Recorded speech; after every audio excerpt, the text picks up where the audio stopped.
Well, hey there, it's Elka. And Jen, and welcome to another live video. Today's topic for all of you Zazzle designers out there watching is why you must create and research intentional products to succeed on Zazzle. My name is Jen. This is Elka. Both her and I are Zazzle expansion experts, and we have helped our clients sell over $165 million worth of Zazzle product on the platform. And we are coming to you live today to talk about this topic because it is super important when you are not only a beginner on Zazzle, but also an advanced designer on Zazzle to create intentional products and really make sure that you do your research previous to posting them for sale. Because in the end, if you're not doing that, then you're just wasting your time and hoping for sales. And the worst thing that we see from some people who are struggling on the Zazzle marketplace is that they have all of these products in their store, thousands of products and not seeing any results. And it's because that they aren't being intentional. And we don't put that, say that as a mean or sort of degrading thing. It's just that they are posting products for sale, not really knowing who they're targeting as a avatar or a perfect customer, and also then not really honing in on their niche. So today we have two main topics that we're going to be covering about what it means to have an intentional product and why it's so important. And the first one is that the more research that you do for becoming intentional, Elke and I coined that phrase of being an intentional and having an intentional product. The more research that you do, the more potential sales. We can never make any income claims. I know it says more sales there, but more potential sales instead of wasting time on random designs, right? And you want to really think of yourself as your business owner, as the Zazzle designer. You're sitting down on your computer, you're creating these designs, and you are spending your precious time out of your day to create this product and then hopefully have it sell to somebody on the Zazzle marketplace. And you can't just wave a magic wand or fingers crossed and wait for the results to come in and hope that your product sells. Hopefully it does, but right, as a business owner, as someone who wants to succeed on Zazzle, you have to do the initial research to make sure that you're putting everything into place to be strategic about posting your product for sale. Yeah. And maybe people don't know what research to do or like what does it mean when you've gotten enough research to really understand what should you focus on and what should you not focus on, because it's like the $64 million question. But in a way, it is actually a lot easier if you have someone guide you, first of all. But second of all, you can do it on your own because you have to ask yourself this question, like, what would you buy, right? Mhm. And yes, some people fall in this trap that that if they just spew out everything that they can with AI, it's all going to work and something will stick. Like we like using that phrase, don't throw spaghetti against the wall to see if it sticks, as your method of checking to see, as your research, do the research ahead. Don't put a whole bunch of things up and then realize, oh, that didn't work, right? Because that could be your research, is like put it all up there. We have this one gentleman who had so much fun making all these AI images, and then he just went bananas and stuck like 1,000 images on like hundreds of products, and so like times that by 1,000, and then he was so mad because it never sold. And it's like, well, because you didn't even think about if anyone would want to buy this on this product, let alone the design that he put on the product, right? Yeah. But if you And, come back and you go like, okay, I want someone who loves golf, who wants to buy something personalized, and they have kids or they have a dog, right? Like that's a starting point. And then you go like, well, what do you need for golf? And what does Zazzle offer? Golf balls, golf club heads, like the covers, tees, like the ball markers, the gloves. I think they have the gloves. Do they have the gloves? I think they might not have those anymore. But anyway, you get the idea. Towels, and you just kind of pick those items, and then you say, oh, but he wants to put pictures up on these things because he wants to have his distinguished from someone else on the golf course. So that's how you move into the intentionality, which is, I'm going to make something that the guy actually wants, right? Rather than, I have this artwork, I'm going to slap it up and I'm going to make thousands of dollars. So that's the difference. And as soon as you start to get in that headspace, you're definitely not you're going to be more in the right direction than you were before. Okay. Mhm. Yeah, and then coming back to the research aspect or just, putting up random designs on things, I know that I personally, also when I'm in my own journey on Zazzle, I decided to post a whole bunch of products for sale. And this is actually also when they had the quick create option, which they Oh don't yeah. which they don't have anymore, which is probably a good thing because it was just allowing people to sort of blast all these products out there with, random patterns and everything on it. So I personally now, found these really cool patterns that I liked. I didn't really do research of what my own avatar or my perfect customer would want. It was just like I was looking on, Etsy or Creative Market or all these other places that were available for patterns way back when we first started in 2008. And then I came across this really funny, like weird bird pattern, and I loved it so much. Personally, I loved it. And so I decided to put it on every single item that Zazzle offered because they did have that option 1,500 products. Oh, okay. that option at that point in time to just upload a pattern, and then you could post to every single product, so you didn't have to individually customize. And the funny thing is that I didn't even take the time to go through and like change the product. It just had this pattern on it, and so every product that I chose, clearly everything is completely different in terms of its dimension. So the pattern didn't even look good on a half of the products. But I Yeah. personally thought, okay, well, I have more products out there and I like this pattern. And so the more products that is available with this pattern, the more possibilities I can make for sale, like for sales. I didn't sell any of those.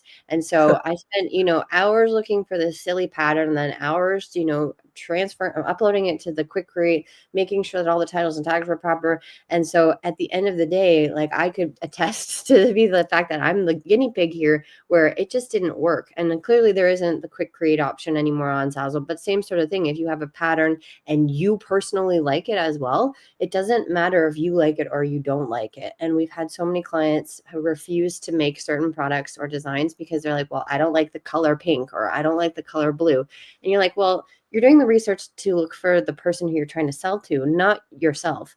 You're not going to provide your income, nor is your family member going to. So there's a couple different things in there that are different points that are associated with doing the research, right? And then is it the person that you are trying to serve is your customer at the end of the day? So you don't want first of all, yeah, do the research and then don't spend hours and hours just randomly designing things that you personally like or that just a random design to try and fit everyone's needs, right? Because you can't sell to everyone, right? Now we've got a whole bunch of people on, so I want to hear some points. Like, is this resonating with each of you? And write it in the comments. It depends on where you're at. We're streaming all over the place, so we might not see those comments right away. But yeah, comment and ask yourself, have you been in that situation? And more than likely you have. Be honest. Yeah.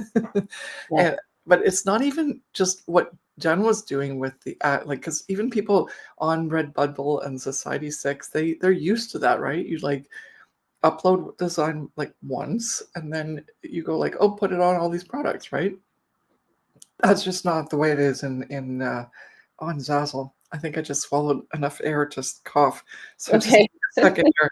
So coming to the reality then of like when you research trending topics, your niches and your products, you create designs that people are actually looking for, right? So you have to, it all comes down to remembering who your perfect customer is, why you are on the Zazzle marketplace in the first place.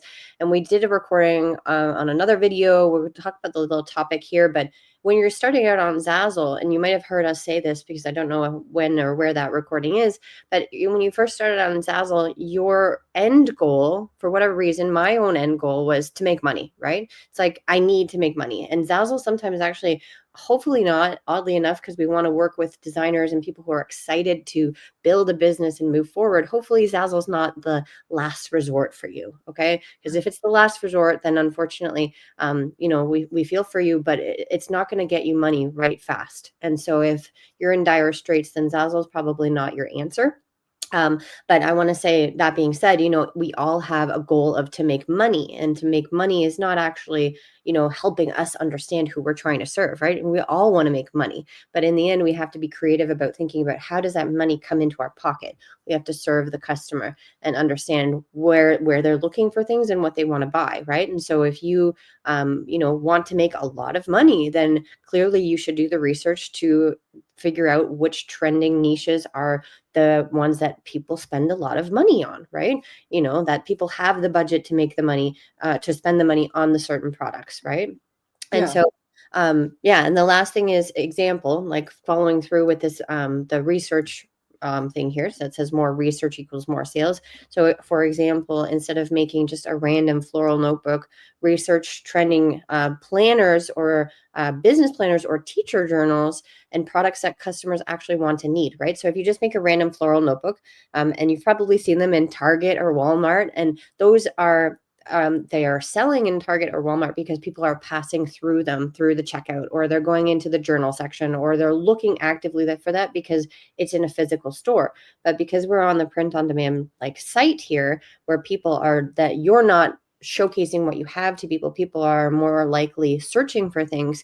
You have to think about who is looking for that floral notebook. Is it a teacher? Is it a business owner? Is it a student? Is it an artist?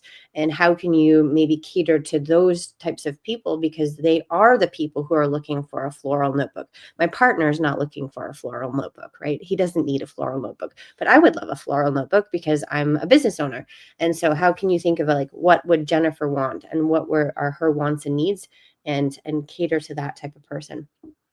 The other thing you have to remember too is two things. First of all, if we do this, we suggest that you start in some sort of niche or niche. We say niche because we're from Canada, that you're familiar with, so that you do have the ability to be the customer, right? Like if it's your own stuff, your ego gets in the way, and you go like, well, my parents like it, my friends like it. They're just being nice.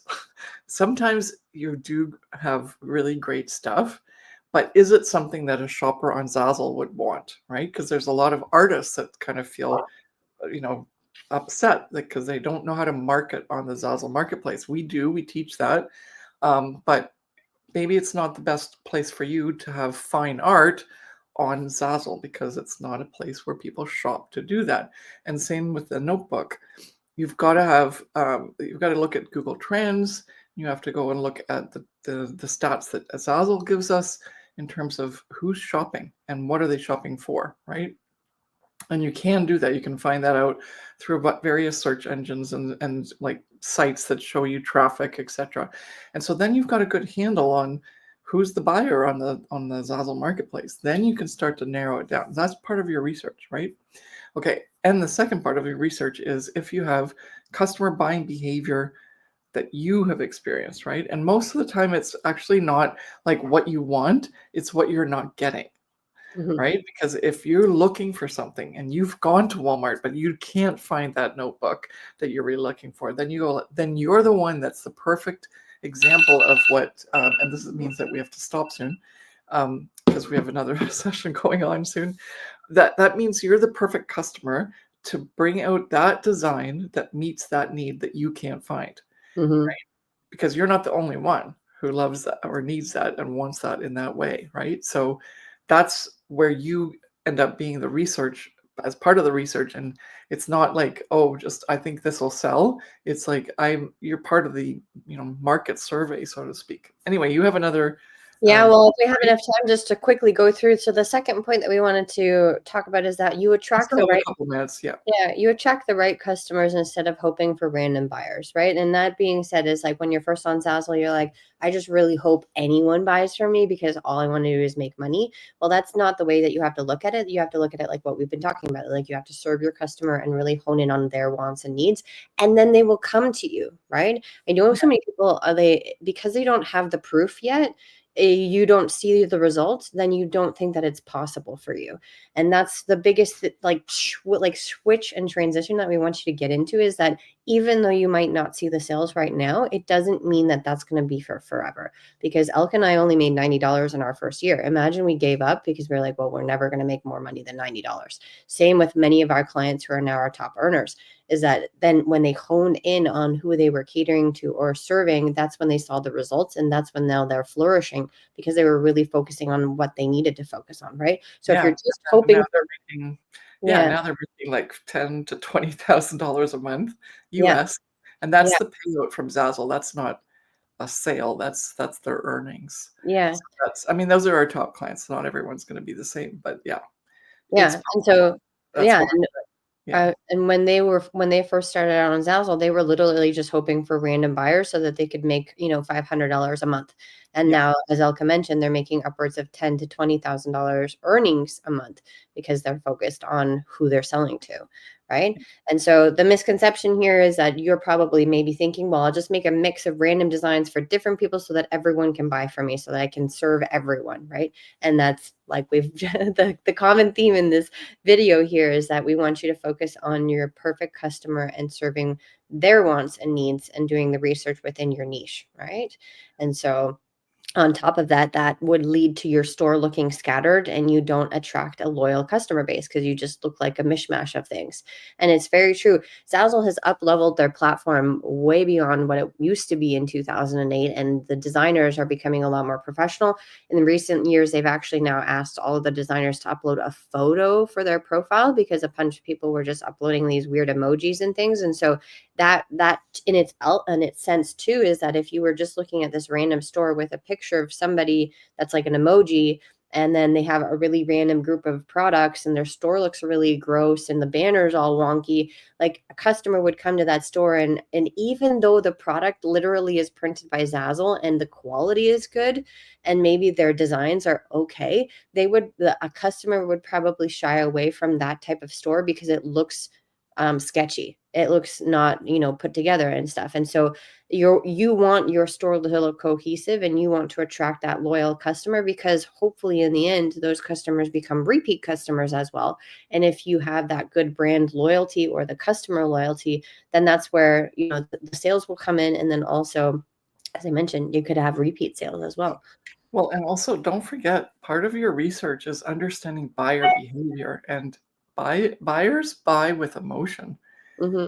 They decide at the end with logic, but first they buy with emotion. So what Jen said about, lack of professional look of their store, or someone who's like not even showing their face as the indie designer, because that's why people come to this Zazzle platform, is they want to say, I bought this from this cool indie designer. And if they can't make that connection, then you've lost the sale, right? Hmm. And there's a lot of people now that are sort of making these like faceless stores.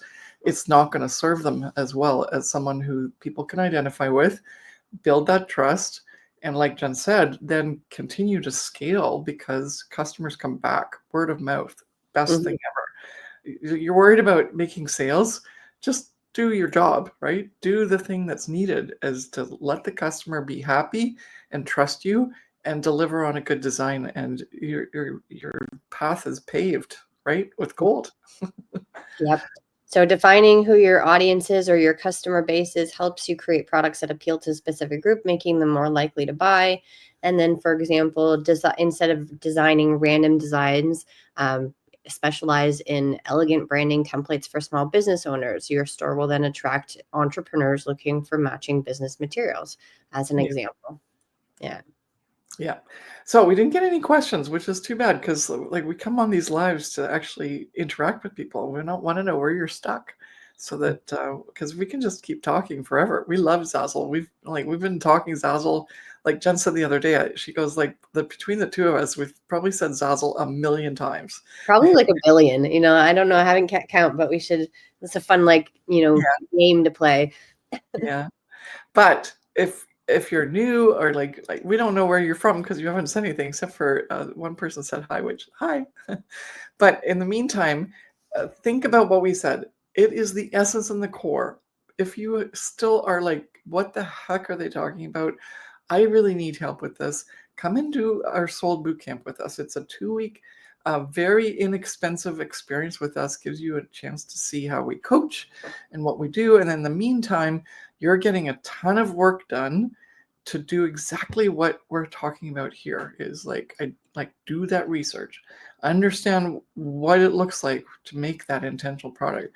How do you serve a customer? Who is that customer going to be? And you're going to get feedback from not only ourselves but our team, who is made up also of people that are very successful on the Zazzle platform. And yeah, let's get you in this Soul Bootcamp so that you can really understand what we're talking about here. I know we did our best with words, but it's really visual, right? Once someone sees it with their own products in their own store, their own niche or niche, all of a sudden the light goes on, and then it's like, oh, I get it now. That's what we want for you. So join us with the link is in the description, and Yep. we start March 5th. And anyone who joins up now gets a whole bunch of pre-training as extra bonuses. So don't wait till March 5th. Come and join us right away. Yes. I Okay. just posted the link in the comment section. So if you're watching anywhere, the link is in the description, but then now it's also in the comments as well. Come and join us. We can't wait to see you there. And yeah, let's get started on moving you forward with your Zazzle business. Thanks for watching, and we'll see you later. Bye.